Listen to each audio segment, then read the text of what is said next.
Thank you for tuning in to Inside Taiwan. I'm Melvin Tam. Rainfall levels plummeted to a 67-year low between last October and this February. The Central Weather Bureau says the current drought will last until May. The rainy season will also be delayed, and experts warn this type of extreme drought will become more and more severe in the future. At the same time, Taiwan may be in store for an extreme rainy and typhoon season as well. The effects of the current drought can be seen not only on endemic plants, but migrating wildlife as well. The drought has also affected industry, agriculture, and daily life.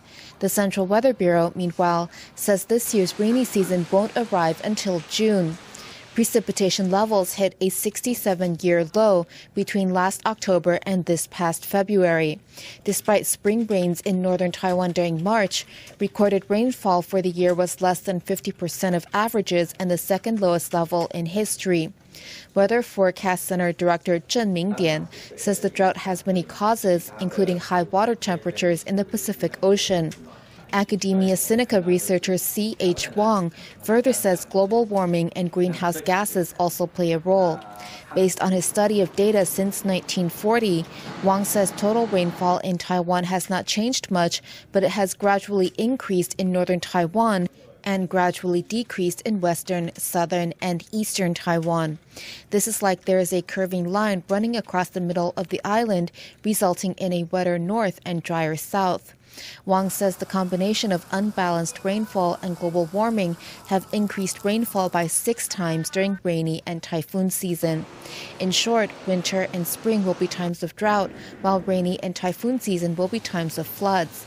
Drought and flood prevention and water conservation, therefore, are challenges that Taiwan must face in the future. Taiwan is currently in the midst of its worst drought in 67 years. Moreover, the capacities of its reservoirs have fallen in recent years due to sediment buildup. For example, the capacity of Shimen Reservoir has been reduced by 1/3, meaning it needs to fill up 4 times a year to meet the water requirements of the Taoyuan metropolitan area.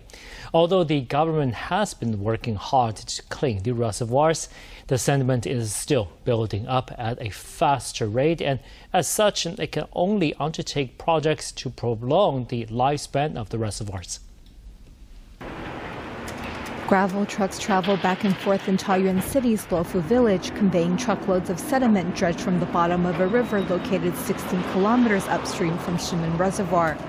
If sediment is removed from this area and the area around the Yixing Sand Dam 4 times a year, the capacity of Shimen Reservoir can increase by 1.6 million cubic meters. 100 gravel trucks labor during the entire year to remove about half of the new sediment that builds up annually, which in turn accounts for 1.6% of the total sediment buildup. They can only increase the capacity by about 1 day's water supply, showing how difficult the work is. Shimen Reservoir has supplied water to residents of northern Taiwan for more than half a century. Its capacity fell by 1/3 following the passage of 9 major typhoons. Its remaining capacity is 200 million tons, while the annual water demand is 820 million tons, meaning it has to fill up 4 times a year to meet the requirement. Last year, there were a few typhoons. This year, the plum rain season will be delayed. As such, the water shortage situation remains critical. The government is working to slow down the sediment buildup as well as increasing the capacity. To lengthen the reservoir's lifespan, the Legislative Yuan passed special regulations in 2006, allowing for an investment of 250 billion NT dollars to build hydraulic desilting facilities, add water intake points, and renovate the catchment area. The cost of supplying water is much greater than what users are charged. At present, the sediment buildup at reservoirs has reached 30%. The situation is aggravated by typhoons, mountain roads, and agriculture in catchment areas. Several experts predict that the sediment buildup at Shimen Reservoir will reach 50% by 2030, making water shortages more frequent. After the long drought, most people are hoping for rain. Finally, it rained in Pingdong, and even the Pingdong Rice Festival had to close for a day because of the heavy rain. However, it didn't rain for long, and it wasn't directly in the reservoir catchment area, so the public will have to continue with strict water rationing. Southern Taiwan is still facing the drought, and on April 6 at around 6 in the morning it finally rained in Pingdong. The rain was fast and heavy, and the popular Pingdong Rice Festival had to close for a day. People who had rushed to catch it on the last day of the holiday were very disappointed. The rain moved from south to north. In the morning it even began to rain lightly in Kaohsiung. However, the South Region Water Resources Office said the southern region, including Tainan and Kaohsiung, had very serious water shortages, and this rainfall was too light and not in the catchment area. Thus, people still have to have water rationing. They did not rule out attempting cloud seeding to the south of the Zhongwen Reservoir and other appropriate areas.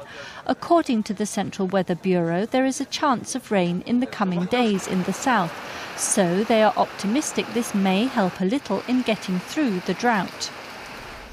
The third phase of water rationing will go into effect in Taoyuan, New Taipei City, and parts of Hsinchu on April 8th. Similar measures may be enacted in Taichung, Tainan, and Kaohsiung. Groundwater has become more and more precious, with the local governments and water companies starting to conduct inventory on wells. Taichung Water Company currently has 13 wells at its disposal. Normally, these wells are used as a backup source of water to supplement water usage during peak hours. Kaohsiung, meanwhile, has 150,000 tons of groundwater and subsurface water at its disposal. As Nanhua Reservoir's capacity decreased after Typhoon Morakot, Kaohsiung Water Company began digging new wells and modifying older wells. This water can not only be used during times of drought, but also used as a source of surface water. However, wells are also susceptible to pollution. As water resources become more and more precious, clean water becomes harder and harder to find. Therefore, protecting water resources may be even more important than finding new sources of water.